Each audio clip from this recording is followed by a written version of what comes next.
Et ce matin, je suis très heureuse d'avoir deux invités en studio qui vont nous parler, nous présenter les journées européennes de la culture juive. Je sais que c'est un titre un peu plus long. Ils vont détailler. Il s'agit de Thierry Koch, qui est le président pour la France, qui en est le président pour la France, et de Dominique Friedman, qui en est le président pour Paris, région parisienne. Merci à tous les deux d'être en studio avec nous. Alors d'abord, quel est l'intitulé exact, Thierry Koch, de ces journées ? Alors l'intitulé, c'est celui que vous avez donné, Lise, c'est bien Journée européenne de la culture juive. Ah, je pensais qu'il y avait une histoire de patrimoine. Alors le mot patrimoine figure dans le nom de l'association, Journée. Ah, j'ai pas rêvé. Qui est Journée européenne de la culture et du patrimoine juif. Alors c'est important. JECPJ voilà. France. Mais alors l'événement, c'est Journée européenne de la culture juive pour le distinguer des journées européennes du patrimoine, qui sont les journées aussi qu'on appelle du patrimoine national pour ce qui est de leur déclinaison en France, qui concerne tout le patrimoine français, quel qu'il soit dans toutes les villes et communes de France. Et donc pour éviter la confusion, nous avons laissé tomber dans le nom de l'événement le mot patrimoine. Voilà. Mais c'est votre site, c'est jecpj-france.com. Voilà. Ça, c'est important de le donner. Je le redonnerai, jecpj-france.com. Alors, Thierry Koch, ça commence quand ? Alors, ça commence comme chaque année, depuis maintenant près de 25 ans, le premier dimanche de septembre. Donc, voilà. C'est dimanche 4 septembre, mais le mot journée est maintenant au pluriel depuis plusieurs années, puisque on n'arrivait pas à faire tenir toutes les activités que voulaient proposer les membres de notre réseau, tant français qu'européen. Donc on est passé d'une journée, le premier dimanche de septembre, à des journées qui se déroulent sur le mois de septembre, et parfois même, c'est autorisé maintenant par notre maison mère, si on peut dire, européenne, l'Association européenne du patrimoine juif, AEPJ, on peut aller jusqu'à la fin de l'année. Oui, donc ça va permettre à beaucoup d'associations qui viennent juste de rentrer de vacances de pouvoir étaler leurs événements. Alors, quel est le thème cette année, Dominique Friedman ? Alors, le thème cette année, c'est renouveau. C'est un thème qui est choisi donc chaque année par les différents adhérents de la EPJ. Et collectivement, voilà, c'est un thème qui est choisi collectivement. Et je vais laisser peut-être Thierry développer ce thème du renouveau sur lequel il a beaucoup travaillé. Oui. Alors pourquoi ce thème ? Alors, il faut d'abord souligner que le thème, donc, il est choisi au niveau européen et il doit convenir donc à tous les pays qui participent à ces journées. Donc, c'est plus de 30 pays européens.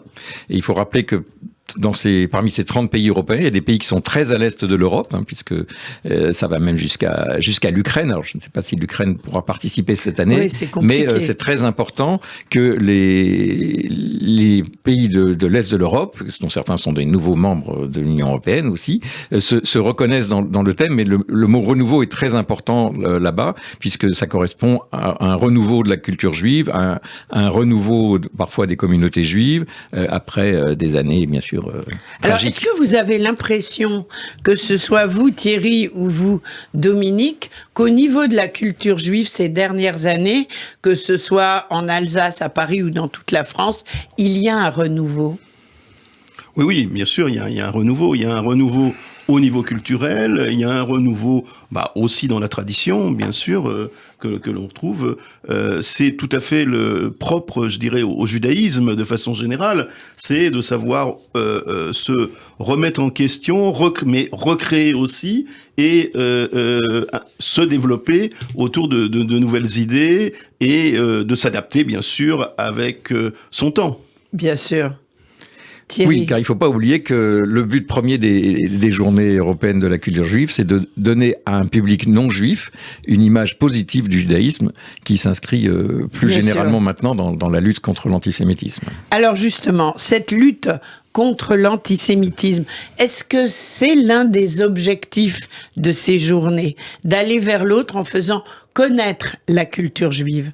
Alors, c'est l'objectif des journées de faire connaître la culture juive, donc quelque part de lutter contre l'antisémitisme. Alors, certaines années, l'objectif est plus affirmé, d'autres années, il est peu moins, mais il est toujours sous-jacent. Mais si on prend par exemple le thème de l'année dernière, qui s'inscrivait dans le cadre d'un projet européen, donc financé par l'Europe, c'était donc un projet qui est des réseaux pour combattre l'antisémitisme, et l'AEPJ se considère qui est donc l'association européenne, comme on l'a dit, se considère comme un réseau pour combattre l'antisémitisme à travers la promotion de la culture et du patrimoine juif. Donc parfois c'est affirmé à travers des projets, et l'année prochaine ça sera sans doute à nouveau affirmé à travers un projet européen auquel on se rattachera, mais on attend la réponse positive de l'Union européenne. Donc on n'en parle pas, mais j'espère qu'on aura l'exclu sur Radio J. Voilà. Alors, sur Paris, que va-t-il se passer? Combien d'associations? Dominique, je crois que c'est la première année où vous êtes le président des Journées européennes Paris. Avant vous, c'était Annie Rapaport. Voilà, Annie Rapaport-Raïski, qui maintenant habite en Israël. Et du coup, qu'est-ce que ça représente pour vous? Aujourd'hui, c'est mon travail, ma mission, on va dire, elle est avant tout de motiver les différents adhérents à notre association, donc aux Journées européennes, et à se mobiliser, à créer des activités, que ce soit des concerts, des visites, des conférences, donc autour du thème qui est choisi pour l'année. Donc, je rappelle, le thème, c'est renouveau. Oui. Voilà, donc on a en adhérant sur Paris, région parisienne, de nombreuses associations bien connues. Je vais les citer très rapidement, comme bien ça, sûr, ça oui. c'est plus simple. Je commence par Aki Estamos, la bibliothèque de l'Alliance israélite universelle, Alciété, Anima et compagnie. Bien donc sûr. L'association de Annie Rapaport. D'Annie Rapaport qu'on embrasse. Voilà. Le Centre Medem Arbetering. Oui. Vous connaissez bien Lise. Oui. Le Cercle Bernard Lazare, l'Écuge, la Galerie Saphir, Judaïsme en mouvement, Judaïka Tour, donc qui est une marque de l'agence que je dirige, 7,5. Oui. La loge Gershwin Nébrit France qui vient de nous rejoindre et que je salue, le Mage et la Maison de la Culture Yiddish. Oui, donc en fait, ce sont des associations que nos auditrices et nos auditeurs ont pu, dans leur majorité, rencontrer lors du Festival des cultures juives. Et on les connaît bien. Moi, je travaille beaucoup avec la majorité d'entre elles. Donc, ça va être très sympathique parce que on va pouvoir parler de ces journées européennes dès le mois de septembre. Est-ce qu'on sait déjà, sans donner le détail, qui ouvre le bal? Alors, traditionnellement, le bal, si on peut le dire ainsi, est ouvert par le Mage. Je pense qu'on aura en temps utile les informations sur cette journée du 4 septembre, donc du dimanche 4 septembre 2022, mais vont suivre également d'autres programmes très intéressants des différentes associations. Et j'ai cité déjà les associations qui sont adhérentes à ce jour, mais il y en a d'autres qui vont bientôt nous rejoindre également. Donc je ne les cite pas aujourd'hui, mais on fera une émission à la rentrée. Voilà, on pourra faire une émission à la rentrée. Et donc voilà, nous avons été pour la première fois présents justement au Festival des cultures juives. Oui, à la journée des associations. À la journée des associations. Donc ça a été l'opportunité pour moi de faire beaucoup de contacts. Et je dois dire que beaucoup d'autres associations présentes, d'autres associations que celles que j'ai citées, étaient très intéressées par notre travail et à nous rejoindre. Bien sûr. Alors en France, Thierry Koch. Alors, vous qui êtes président de l'association. Bon, alors comme on l'a dit, on sait trop tôt pour parler des JECPJ France. On va pas parler des activités, mais à peu près quelle ville, quelles associations, à peu près, on est dans quel coin de France pour célébrer ces journées? Alors, outre l'Île-de-France dont on vient de parler abondamment, les autres régions de France qui sont très actives dans l'organisation de ces journées sont bien sûr l'Alsace, la Lorraine, autour notamment de Metz et de Nancy. Ensuite, nous avons la Côte d'Azur, qui, avec les villes de Nice, Cannes, Antibes principalement, très active également dans l'organisation de ces journées. Après, il y a des villes en France qui s'associent aussi à ces journées, qui sont plus isolées dans leur région ou dans leur secteur géographique pour le moment. On espère que là aussi on créera des réseaux. Nous avons par exemple la ville de L'Isle-sur-la-Sorgue qui depuis maintenant 3 ans tient absolument à être présente au cours de ces journées et à mettre en valeur le patrimoine juif de cette ville, qui est lui-même l'objet de fouilles archéologiques menées à l'initiative de la municipalité et de sa direction du patrimoine. Thierry Koch, ça fait combien d'années que vous êtes président ? Je pense je dois entamer la 5e année de présidence maintenant, donc il sera temps de passer bientôt la main. Non, mais c'est pas bien, encore à l'heure du jour. C'est pas encore à l'heure du jour. C'était juste pour savoir, pendant ces 5 années, qu'est-ce que vous avez peut-être découvert dans le patrimoine juif que vous ignoriez et que ces journées vous ont apporté ? Alors déjà, moi, à titre personnel, ça m'a permis de connaître le patrimoine juif en France, dont j'ignorais à peu près tout au niveau des principaux monuments. Alors moi, je connaissais mieux le patrimoine immatériel, mais en ce qui concerne le patrimoine matériel, qui est souvent le support de l'animation au cours de ces journées, ça dépend bien sûr de la richesse du patrimoine selon les villes ou les régions, mais moi j'ai beaucoup appris à découvrir le patrimoine juif qui est français. Et il ne faut pas oublier qu'un deuxième but de notre association, c'est de coordonner les efforts qui restent encore nombreux à faire en vue de la création d'un itinéraire ou d'itinéraires français du patrimoine juif qui s'inscriront dans l'itinéraire européen du patrimoine juif qui existe déjà, qui est certifié par le Conseil de l'Europe depuis 2004 et qui est coordonné donc par la EPJ dans là aussi une bonne quinzaine de pays d'Europe.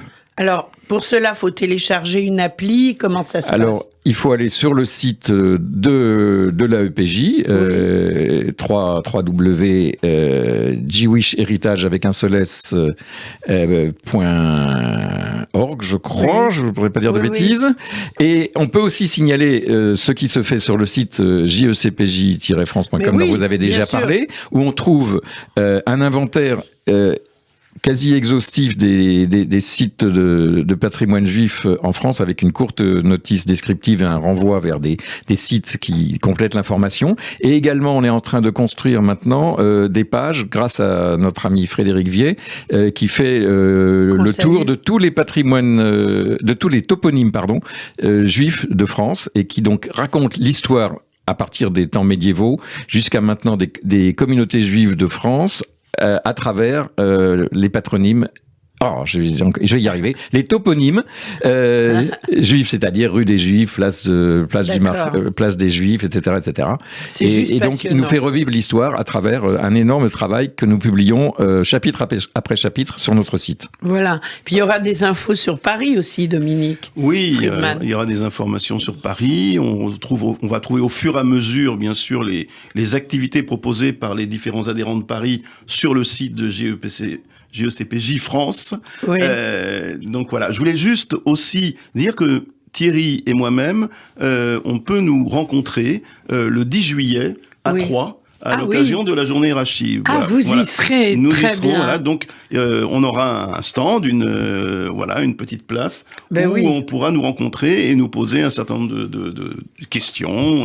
C'est au cœur de l'Europe, au cœur de la France. Ces journées vont être vraiment exceptionnelles. Ah oui, c'est un très beau programme qui est proposé, une belle opportunité, et j'espère que beaucoup de vos auditeurs seront présents. Bien sûr, avec plaisir.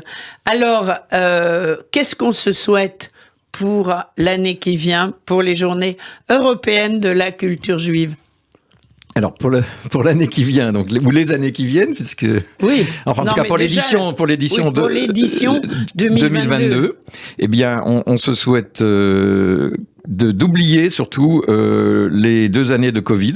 Oui. Mais il faut souligner que les journées ont quand même pu se dérouler malgré le Covid, tant en 2020 qu'en 2021. Ça, c'est important. Parfois avec des activités réduites ou des activités rebasculées sur le digital, donc sur des séquences Zoom ou autres, mais elles ont pu traverser, selon les régions, toujours ces 2 années qui ont été difficiles pour nous, mais on a tenu bon, et maintenant, voilà ce qu'on peut souhaiter, c'est de repartir comme avant et plus fort que jamais en 2022, sans Covid. Vous êtes d'accord avec ça, Dominique Friedman ? Totalement d'accord. Pour ma part, moi, j'essaye, la mission que je me suis donnée est d'avoir de nouveaux adhérents sur Paris, Île-de-France. Oui. Peut-être d'avoir aussi peut-être un intérêt pour la ville de Paris aussi, qu'on aimerait bien. Ce serait bien. Voilà, à l'exemple de grandes villes de province qui nous ont rejoints, donc on a parlé Thierry a parlé d'Issorgue, mais je peux citer également Metz, par exemple, qui est très très active en tant que ville pour la connaissance et la diffusion en fait de son patrimoine et de la culture juive. Et qui prend activement part au montage du programme des journées et à la communication sur ces journées. Eh bien, merci pour toutes ces infos. On va sur jecpj-france.com. On a toutes les informations dont on a besoin. Je vous souhaite plein de succès. Je vous donne rendez-vous début septembre et on reparlera justement des associations plus en détail et puis de leur participation au pluriel. Pour l'heure, vous n'êtes pas sans savoir que ce soir, c'est la fin du Festival des cultures juives qui existe à Paris depuis maintenant presque 3 semaines. C'est un concert avec Doudou Tassa au Trianon et il reste quelques places, donc histoire de se mettre dans l'ambiance, on l'écoute. Bessof Metraglim Leakol, à la fin, on s'habitue à tout. Doudou Tassa sur Radio J. Merci Thierry Koch et Dominique Friedman.